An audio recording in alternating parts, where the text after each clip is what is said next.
up, boy? You gonna swing him? Yeah. Get that on camera. That's a nice one. Hello, my fellow rednecks. I wanted to welcome you to the first episode of Tackle Tuesday.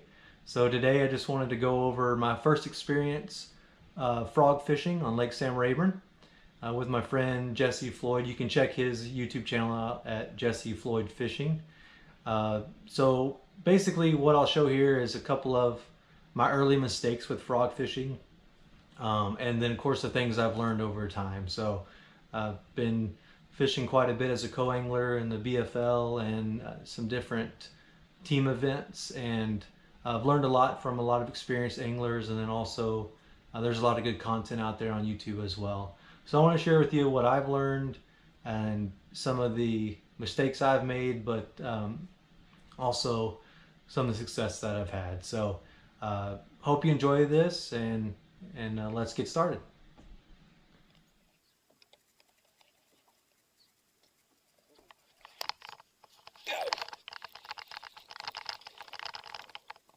Freak, my drag is not good.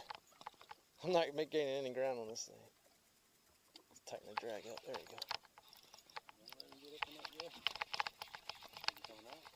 I lost it.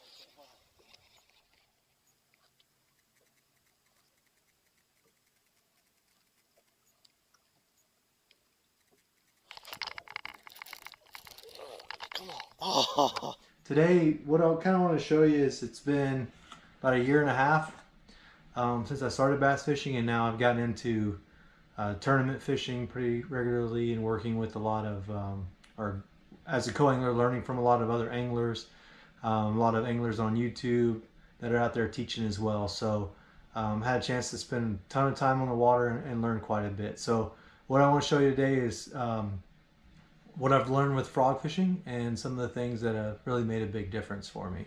So first thing is having, let's make sure I don't hit the ceiling. You got my TRC covers. When you spend money on a good frog rod like the Magnesium 2 from Kistler, there, you want to make sure that you protect the eyelets and the eyes and the tip when you're traveling there. So a good rod cover makes a big difference, and TRC, they're here locally in Texas where I'm at, and they make a good product. So the other thing is for me that's important, and like I said, you know, when I frog fish, I want to make sure that my drag's all the way down so I can really you know, put the hammer to them. So this is a heavy, medium heavy. It's kind of not quite a heavy and not quite a medium, so kind of in between. So I really like it for frog. The bigger whopper ploppers like the 130, you know, even some of the bigger walk-in baits, anything with a pretty stout hook on it. So let's see if you can see this here. Let's see, there we go. So it's a fast, pretty good tip there. But really it loads up there. So the other thing I do is I want to make sure that I'm throwing it on good braid. So this is Power Pro 50 pound. This is the cheaper one. This is just the regular 8 strand. There's the Super Slick and the Max Quattro.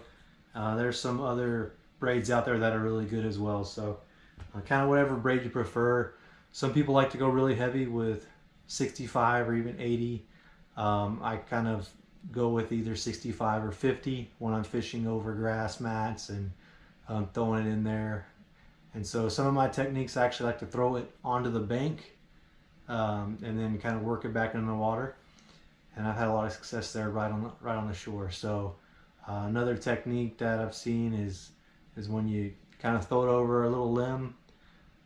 Something that where the limb will either let your line go or break. If you use heavy braid like that, you can dangle that frog just down over the limb into the water. You just kind of, you know, dip it in there and get bites that way. So that's my preference. I know you know, some people will still fish it with some heavy mono, but you know, I like braid to cast well for me, and I feel like I can pull a fish out of any kind of slop there. So that's what I go with. And then I just want to show you some of my frogs. This was actually kind of my first frog that I started with. This is the, let's see, this is the KVD popping perch. So I think this is a leopard perch. I'll put some down in the description for you, and you can take a look at it. But this is something. This is a frog that works really well over grass and kind of grassy areas. I like that you can throw it out there, let it sit. You can either walk it back and forth or just even pop it a little bit, and kind of keep it in those places that look really good. If you find a hole in the mat, the grass, or lily pads, you can almost just let it sit there, pop it a couple times, and get some strikes. The hookup ratio is pretty good. You know, if it's not too bad, I'll slightly bend the hooks a little bit, but the plastic's pretty soft, so if you do get a bite, you get a decent hook set. Now, for me, one of my favorite baits to throw and what I won my tournament on was throwing a Whopper Plopper 130. So just something about that noise and that disturbance, the fish really love it. So something I've been throwing on, keeping it in the box here. This is the Teckle Sprinkler Frog, bone colored here, but basically it's there's a few different. This is the Booyah. Can't remember exactly what it's called, but I'll look it up for you. But with the little tail there that will spin, so it's giving you that Whopper Plopper type disturbance and noise, but in a more weedless setting. So you can still throw it out there on top of the grass and the mats and work it, and you know, get some of those similar fish that, you know, for whatever reason you're not getting the blow-ups on the frog that you want, then you can throw this. And the good thing is, if you have this tied on and you're kind of in between going from really thick grass to, you know, something that opens up a little bit, but just for maybe a cast or two, then this is nice, because you can, instead of reaching down and grabbing your Whopper Plopper and coming back up and that, you can still just throw your frog out there and work it like a Whopper Plopper in those more open areas, and then just keep on casting as you're working that mat. So these are nice to have. This is the Booyah. Like I said, the Sprinkler Frog is, I think, one of the first ones to come out, and they're really nice. They're kind of expensive, but definitely get bites and have a really good hooks and good hookup ratio. The other one that I like is these are some more popper. I think this is a Spro, and this one here, this is a Booyah Pad Crasher popper.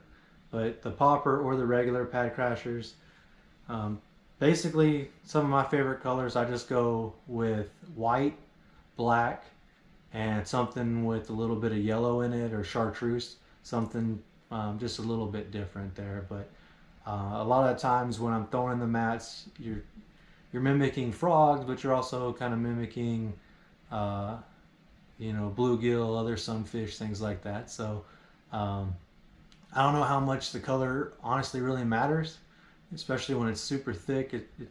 I think it's just more the reaction bite of seeing something up there moving, because a lot of times I get hit right when it first hits the water. So I think that's kind of whatever you're confident with. There's a lot of frogs out there. When you do frog fish, you are going to get some blow-ups and you're going to miss a few. That's just part of it. So you have to get your mind right to know that that's going to happen. So I think just get a frog that you like, one that you can throw where you want, you know, one that's easy for you to walk or to skip, and go out there and catch some frog fish. There's not a better way for me, a way that I enjoy catching fish more than with a frog. So it's a lot of fun. Anywhere that, in my opinion, anywhere that has grass at all, any kind of grass or any kind of cover there, stumps, laydowns, anything you can skip it up under or anywhere you would expect to see a frog or a lot of bait fish hanging out, you can throw it in there and get that reaction strike. So just make sure you have the right equipment so you don't make the same mistakes I did when I first started. Make sure you have a good heavy, extra heavy, or this Kistler heavy, medium heavy. Get you something that can throw a frog where you want, that you're accurate with, and make sure you have some braid so you can get it out of there and get a good hook set, especially if you're going to throw a long cast. Having that braid is really nice because you can really set that hook hard and get into them. So I hope this video helps you not make the same mistakes I made when I first started, and go out there and catch a fish, a big fish with a frog, and post it down in the comments and let me see some of those fish. And if you have any questions or want to share some of your advice and things that you've learned with frog fishing, please do so in the comments, and really appreciate it. So thank you so much for watching, and please subscribe, tell your friends about the channel, and I'll see you out there. Thanks.